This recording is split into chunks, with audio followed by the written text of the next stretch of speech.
With the 55th pick in the 2024 NBA Draft, the Los Angeles Lakers select Bronny James from the University of Southern California. The anticipation has been building for weeks as to where we would hear Bronny's name called.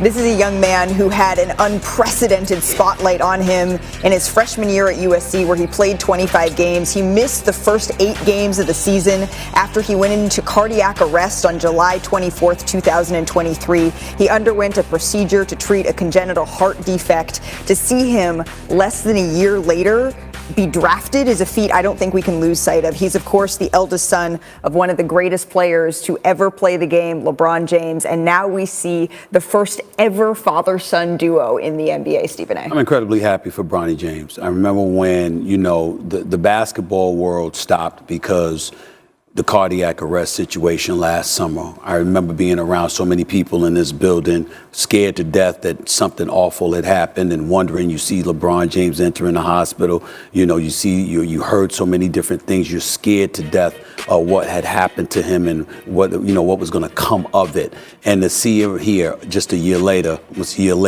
being drafted by the Los Angeles Lakers, health intact and what have you, you can't be happier for him. And when people want to judge his freshman season at USC and the lack of production that you might normally see, you have to take into consideration what those previous 5 months were. Not just a physical comeback from an episode this isn't like that. a sprained MCL. Yeah, but the mental comeback and that process for a young person to come back from a situation like that and to be playing basketball again and then to start to try to play it at a high level. There's so much more room for growth.